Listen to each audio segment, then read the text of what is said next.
Sandheden er den, at i krypto, der vil cirka 84% af kryptoinvestorer ende med at miste penge. Og vi er allerede godt inde i det nuværende bullrun. Du vil sandsynligvis komme til at se din portefølje stige fra $10.000 op til $50.000, og så ned til $10.000 igen, måske endda lavere end det.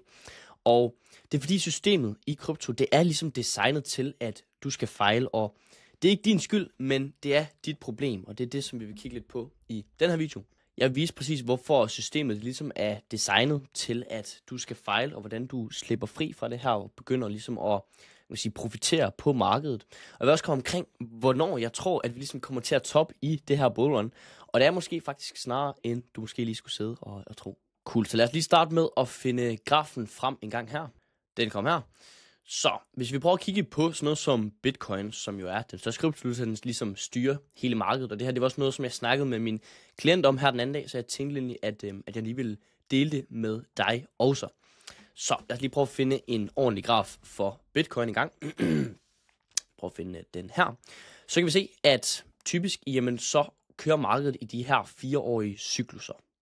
Og det er typisk sådan, at når vi rammer toppen herop, som vi gjorde her i slut 2021, jamen så kommer alle til at sige, køb, køb, køb, medierne siger køb, influencer siger køb, alle du kender, din skolelærer, din taxichauffør, hvem som helst, jamen de kommer til at sige køb krypto. Og det er typisk et kæmpe faresignal, når sådan normale mennesker, de begynder at købe op i krypto. En lidt sjov historie, det var her den anden dag. Så min historielærer, jeg går i 3.G, min historielærer, han begynder at snakke lidt om krypto og sådan noget. Og det synes jeg var lidt uhyggeligt, fordi han er ikke lige sådan den typiske kryptoinvestor, hvis jeg skal sige det sådan. Så derfor så begynder det ligesom at være en form for faresignal til mig omkring, at vi måske snart rammer toppen for markedet. Og ligeledes, jamen så når vi kommer herned på bunden, jamen så siger alle, selv, krypto går til 0, krypto er scam og så videre og så videre. Jeg tænker, jeg har selv været med siden start 22 cirka, så jeg kan tydeligt huske alt det her med alle, der sagde, at krypto det var kæmpe scam, og man skulle ikke købe det og sådan noget. Og nu, jamen så se, hvor vi så endte, hvor nu, der begynder folk ligesom igen at sige det her med køb. Så lad mig lige tage en kort snak omkring det her med markedscyklusen, som også var det, jeg snakkede med min klient om her den anden dag. Fordi det fungerer jo sådan her, at jeg tænker, at du måske kender til den her 4-årige markedscyklus, og hvis ikke du gør, jamen så vil jeg lige hurtigt forklare det. Fordi, lad os sige, toppen her i 2017, som vi kan se, det var så 18. december 2017, jamen der toppede vi ud, og så toppede vi ud igen den 7. november 2021 cirka, sådan der omkring. Og der var altså 1420 dage imellem de to toppe, sådan cirka. Okay, lad os så prøve at kigge på tidligere, hvornår var det, vi toppede der, eller hvor lang tid var der imellem de toppe. Der havde vi et bullmarked hernede, det ser selvfølgelig lidt mindre ud. Skal ikke rykke rundt på den her. Det ser selvfølgelig lidt mindre ud, det er fordi priserne var lidt nogle andre dengang, da Bitcoin lå nede omkring de $1.000, eller måske endda lavere end det. Men i hvert fald, så toppede vi jo ud i det bullrun dengang. Der toppede vi ud også cirka slutningen af 2013. Lad os prøve at kigge her. Og så gik der altså 1470 dage, før vi så toppede ud den 17. december 2017. Så, hvad kan vi så konkludere ud fra det her? Jamen, det vi kan konkludere, jamen det er jo, at toppen, den typisk bliver nået cirka med 4 års mellemrum. Hvis vi lige prøver at lad os prøve at tage gennemsnittet af de to, sådan cirka 1450, og så dividere det med, hvor mange dage der er på et år, så får vi altså cirka 4 år. Og det passer jo meget godt med, at der er jo cirka 4 år imellem hver top. Og lad os så prøve at sammenligne det med det, som vi så ser nu her. Hvis vi prøver at kigge fra den tidligere top her, sådan der, den tidligere top her i 2021, og så op til nu her, jamen der er der altså gået 1452 dage. Hvad betyder det? Jamen det betyder sandsynligvis, at det er her omkring, at vi kommer til at toppe ud. Det kan sagtens være, at vi faktisk allerede har toppet ud. Og det er der mange, som ikke rigtig snakker så meget om. Altså jeg hører stort set alle siger, at krypto, bitcoin, det hele, det fortsætter videre op, og vi skal op og slå nye all-time highs igen. Det kan sagtens også ske, men jeg tror på, at det er meget vigtigt at kigge på, hvornår man egentlig vil til at tage noget profit, fordi historisk set, jamen så siger markedet bare, at det typisk vil være her omkring, at vi vil toppe ud. Det kan sagtens være her. Det vil passe med cirka 1420, hvis jeg ikke husker helt forkert. Lad os lige prøve at tage den igen. Ja, præcis. Det vil jo ikke engang være urealistisk, at vi allerede har toppet ud efter 1420 dage. Så har vi toppet ud eller ikke? Jamen, det er svært at sige. Jeg kunne faktisk godt forestille mig, at vi har toppet ud i det her bullmarked. Selvom jeg selvfølgelig inderst inde håber på, at vi fortsætter videre op, for jeg er stadigvæk eksponeret imod kryptomarkedet. Jeg tror også på, at vi kommer til at komme lidt op igen. Spørgsmålet er så bare igen, hvor højt vi så kommer til at se. Så døde mit kamera lige, så jeg bliver lidt nødt til at få ladt det op igen. Men i hvert fald, vi kom jo fra det her med distancen, eller antal dage mellem de forskellige toppe. Og ligeledes, jamen, så kan man jo kigge på distancen mellem, hvornår markedet så har bund, eller hvornår markedet har ramt bunden. Og det var cirka her, det vil så være slut 2017, december 2017 cirka. Nej, det er så 2018, undskyld. Det vil sige et år efter, vi har toppet ud. Og så til det så november 2022, så igen cirka et år efter, vi har toppet ud. Og det er lidt sjovt at kigge her, at der er faktisk også 1422 dage. Så det er faktisk også cirka de her 4 år, og det er egentlig lidt pudsigt, kan man sige. Vi kan faktisk også ligeledes prøve at kigge på det forrige 2 sekunder. Og det som vi så faktisk kan se mellem, det vil så være bullrun her, som toppede i 2013 til det der toppede i 2017, altså de bear markets, der kom efterfølgende. Jamen det der er lidt pudsigt her, det er faktisk, at sådan distancen eller antal dage mellem det laveste punkt ved begge steder, jamen det er faktisk også 1420. Så det er virkelig bare et mønster, som der går igen og igen og igen. Og det er bare svært at sige omkring, om historien kommer til at gentage sig. Det gør den sandsynligvis ikke, men typisk så har historien det med at rime i hvert fald. Så det betyder altså, at det vil så være cirka oktober 2026. Jamen det vil være sandsynligvis deromkring, vi kommer til at se en bund på markedet. Så jeg har det i hvert fald sådan, at jeg vil egentlig gerne snart til at ud af markedet, hvis jeg skal være helt ærlig. Fordi jeg sidder i profit på stort set alle mine positioner, fordi jeg købte selv op, dengang vi var meget længere nede, dengang vi var hernede omkring. Bitcoin var på 20.000, kan jeg huske, jeg købte op.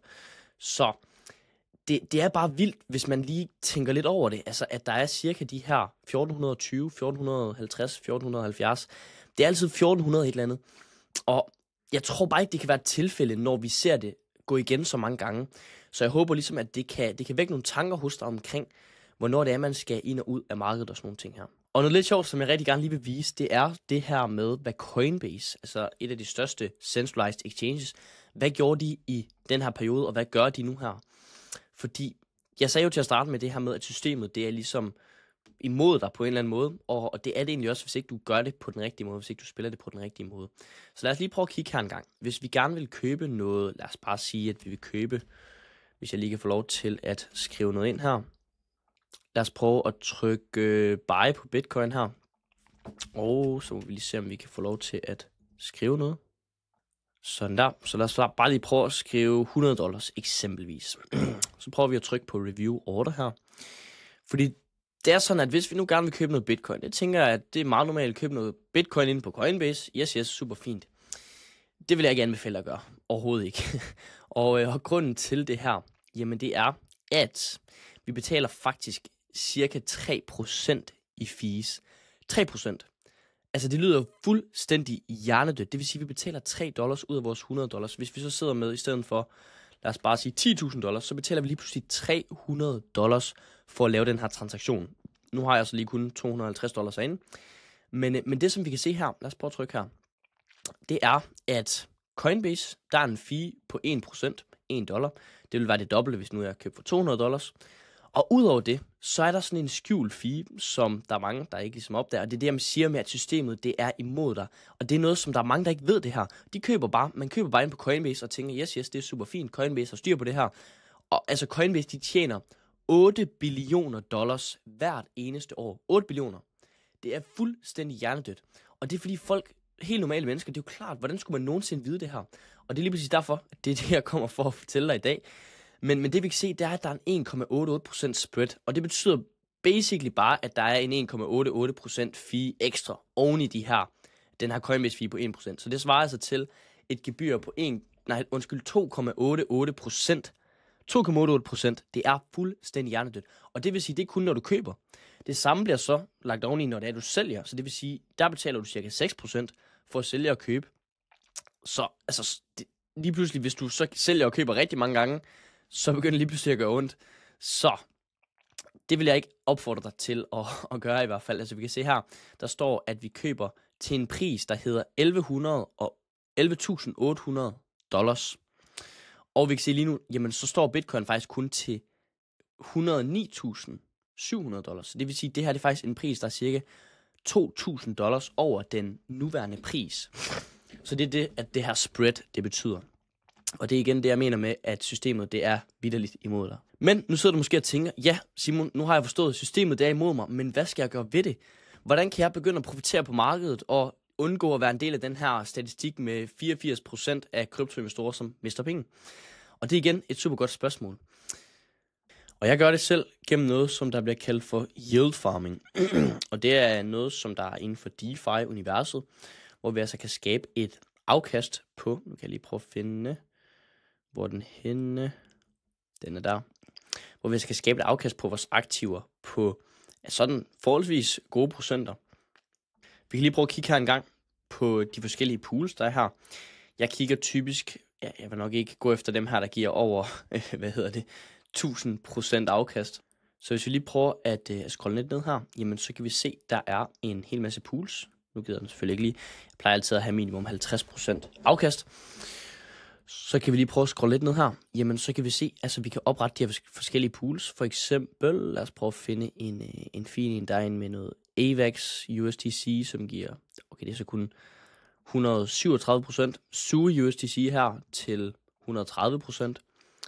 Ethereum er der også, og USDC, SUI, Ethereum USDC til 109%. Så det er ligesom den måde, at jeg går imod systemet på. Det er igennem det her, vi kalder for DeFi, hvor man altså kan skabe et super fint afkast igennem. Jeg kan lige prøve at vise en af mine, det er så godt nok ikke en kæmpe stor position, jeg har flere forskellige positioner, men at jeg ligesom tjener et fornuftigt afkast på lige nu 73% på en pool med Ethereum og USDC.